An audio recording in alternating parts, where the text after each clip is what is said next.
Hi friends, அனைவருக்கும் மாலை வணக்கம். இன்றைக்கி நம்ம சூப்பரான ஒரு ஈவினிங் ஸ்நாக் ரெசிபி எப்படி செய்கிறது அப்படிங்கிறத பார்க்க போகிறேன். நம்ம செய்கிற ரெசிபிஸ் பார்த்திங்கன்னா மேக்ஸிமம் சீக்கிரமாக செய்யக்கூடிய மாதிரி தான் நான் உங்களுக்கு சொல்லி கொடுத்துட்ருக்கேன். இன்றைக்கி நம்ம முட்டைக்கோஸ் வச்சு அழகாக ஒரு பக்கோடா செய்ய போகிறோம். அதுக்கு முட்டைக்கோஸ் பார்த்திங்கன்னா ரொம்ப பொடிசாக வேண்டாம், ஓரளவுக்கு பொடிசாக நறுக்கிக்கோங்க. கூடவே கொஞ்சம் கருவேப்பிலை சேர்த்துருக்கேன், கொஞ்சமாக இஞ்சி பூண்டு பேஸ்ட்டு. அதுக்கப்புறம் மசாலா தூளுன்னு பார்த்தோம்னா கொஞ்சமாக மிளகாத்தூள், கொஞ்சம் மல்லித்தூள், உப்பு, கொஞ்சம் பிளாக் பெப்பர் க்ரஷ் பண்ணது.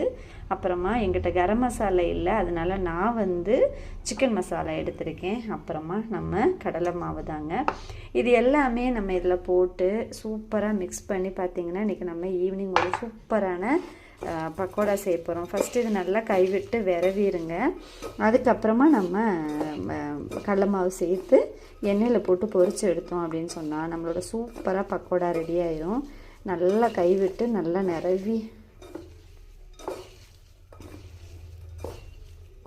கொஞ்சம் காரசாரமாக இருந்தால் தான் நல்லாயிருக்கும். இப்போ இதையும் நம்ம போட்டுடலாம். இதில் கொஞ்சம் அரிசி மாவு இருந்து போட்டிங்கன்னா நல்லாயிருக்கும்.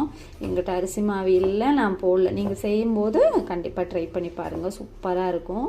இப்போ நம்ம எண்ணெயை காய வச்சு போட்டு எடுத்துடலாம். இதில் இன்னும் ஒரு பொருளும் கூட கொஞ்சம் சேர்த்துக்கணும். சோம்பு இல்லைன்னா ஜீரகம் கொஞ்சம் க்ரஷ் பண்ணி சேர்த்துக்கோங்க. நான் கொஞ்சமாக ஜீரகம் சேர்த்துருக்கேன். பிசையும் போது தண்ணி பத்தலை அப்படின்னு சொன்னால் கொஞ்சம் இந்த அளவுக்கு இருக்கணும், பார்த்துக்கோங்க. இந்த அளவுக்கு இருக்கிற மாதிரி பண்ணிவிட்டு நம்ம இப்போ போட்டு எடுக்கலாம் பக்கோடாவை.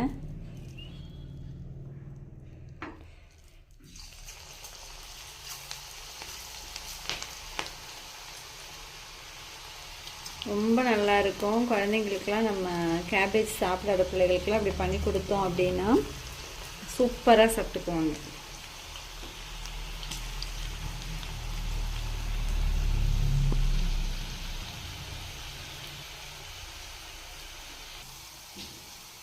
இப்போ பார்த்தீங்கன்னா நம்மளோட பக்கோடா சூப்பராக ரெடி ஆயிடுச்சு. எல்லாமே எடுத்துடலாம். வேறு லெவலில் இருக்குது.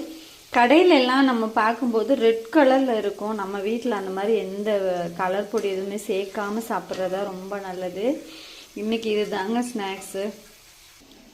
அதே மாதிரி உங்களுக்கு ஒரு ஸ்பெஷல் டீ ரெசிபி சிவானி சொல்லி தர போகிறா. என்னென்ன பாப்பா டீயில் போட போகிறீங்க? இது மசாலா பிளாக் டீ. இதுக்கு டிகாஷன் போட மாட்டோம். அதுக்கு பதிலாக இஞ்சி, பட்டை, மல்லி, அப்புறம் கிராம்பு சேர்த்துருக்கோம்.